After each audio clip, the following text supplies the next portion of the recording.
convidamos a psicopedagoga Leila Coutinho para dar dicas de como os jovens podem se organizar para voltar às aulas 100% presenciais este ano. Eu estava muito curiosa, sabe, Lore? A gente conversando sobre esse assunto ontem e ainda está algo assim, volta, não volta, né? Existem algumas escolas que dizem que provavelmente não venham voltar 100%. Ainda está essa informação no ar. Mas digamos que há outras escolas queiram voltar 100%, que é o que pode acontecer, né? Seu filho está preparado para voltar 100%? Porque assim, a gente sabe que dentro de casa, pai e mãe ajudou um pouco os filhos, aquela atenção que era redobrada. De uma certa forma, o pai e mãe tinham que trabalhar também. O filho ficou um pouquinho meio que solto, né, nas tarefas de casa. E algumas situações foram vividas. E a gente sabe que quando você volta para a sala de aula, a história muda. Lá não tem o papai, não tem a mamãe, você vai ter que se ajudar sozinho. Principalmente aquelas crianças que passam dos 11 anos de idade, né? Que a gente já sabe que é uma responsabilidade maior dentro da sala de aula. Já não é tanto a mãe ajudando, o pai ajudando, ela já vai ter que caminhar com suas próprias pernas. E como é que essa criança tem que ser trabalhada psicologicamente e como a gente tem que ficar atento e como os professores vão receber essas crianças na escola? Como é que o colégio está se preparando? E aí a gente trouxe uma profissional para ajudar. Volta às aulas já já e a gente quer que todo mundo tenha paz dentro da escola, em casa e também os professores, não é isso? A gente tinha que fazer esse apanhado logo, né, professora? Verdade. Foi um período bem diferente, né? Ninguém está preparado para o que aconteceu durante essa pandemia. E as famílias tiveram que se adaptar e os estudantes também. E como você falou, em casa, às vezes você tem o suporte de um livro didático, você tem o suporte da internet, que na escola, no presencial, eles não terão. Isso mesmo. E aí você trouxe algumas dicas importantes e necessárias que vão fazer com que aquela mãe, aquele pai e até aquela criança possa ir para a escola mais organizada, né? Inclusive você trouxe para a gente quer colocar assim em etapas. Pode ser, Lorena? Por exemplo, como é que as crianças podem definir, na verdade, um objetivo de estudo, professora? Então, é importante para montar um roteiro de estudo que ela defina o que é o objetivo para ela. Por quê? Para ela poder saber se ela está alcançando aquilo que está esperado, que é esperado por ela. Tá? Então, por exemplo, meu objetivo é fazer 80% da minha prova. Então, no meu roteiro de estudo, quando chegar lá no final desse passo, eu vou saber se eu alcancei, se meu roteiro, minha rotina está funcionando ou não. Eu tenho que fazer essa comparação para saber se está sendo eficiente ou não, porque não existe uma forma engessada. Eu vou adaptar de acordo com o meu jeito de aprender, com as minhas outras atividades durante o dia. Então, tudo isso aí interfere. Eu não posso dizer assim, você vai estudar assim, tal horário, fazer isso, aquilo, outro. Porque cada pessoa tem um jeito de aprender. E o que a gente, pelo menos, viu que aconteceu? Pelo menos lá em casa aconteceu muito. Horários errados de estudo. Acho que a gente tem que ter consciência disso.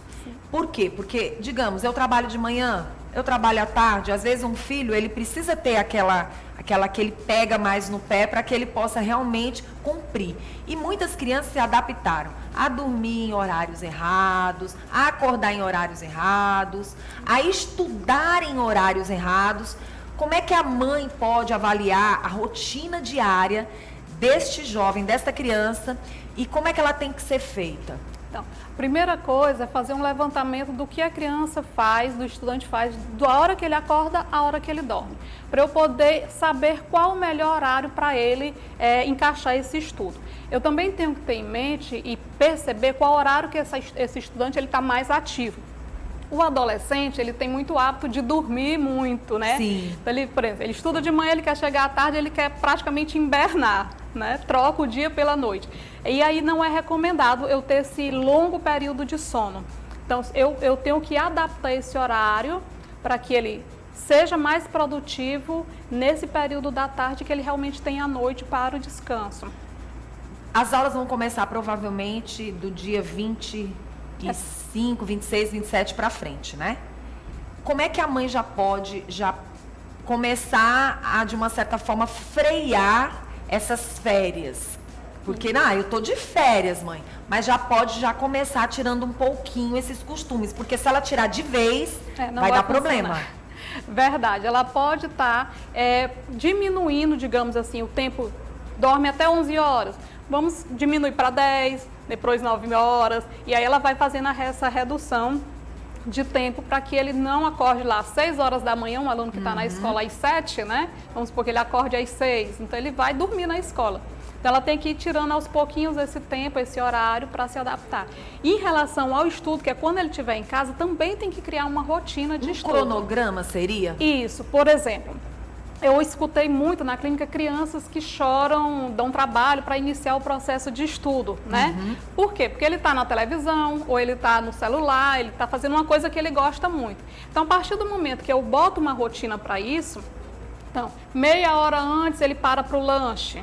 Ou seja, ele já saiu da televisão, ele já deixou o celular. Ele vai arrumar o material dele do estudo para depois ele começar a estudar.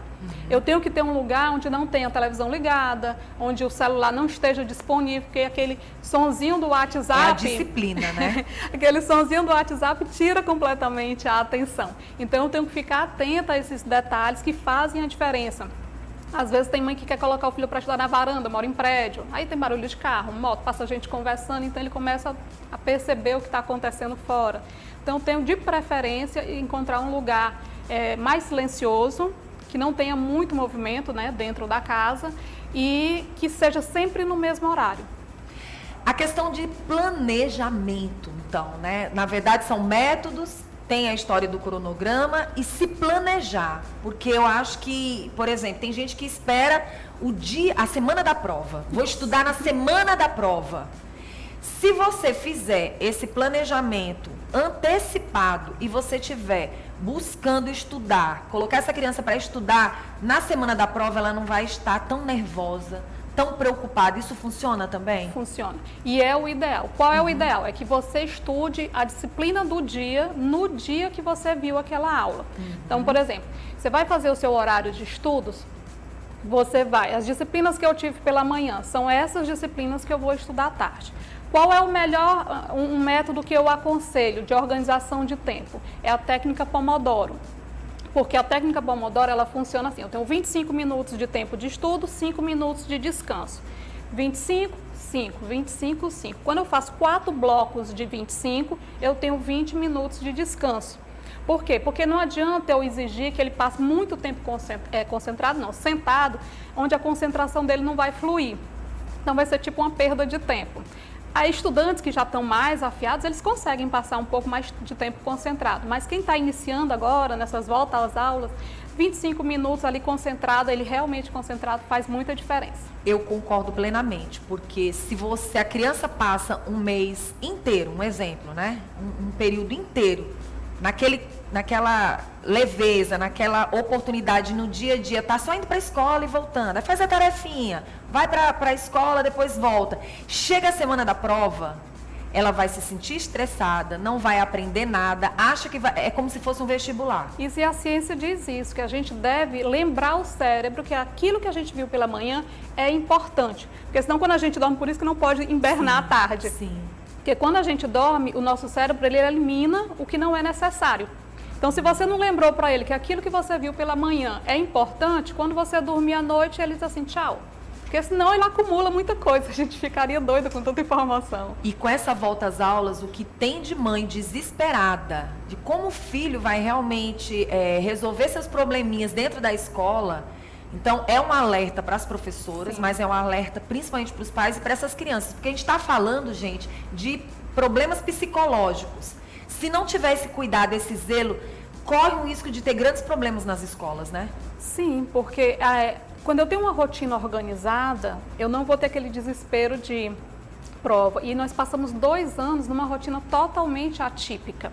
Muitos desses estudantes estão acostumados a ficar em casa. Vai fazer a prova, às vezes, faz uma consulta na internet, faz uma consulta no livro. E no presencial ele não vai ter mais isso. Então, se ele não organizar essa forma de estudo, desde o início, ele vai ter um impacto lá nas primeiras provas, com certeza.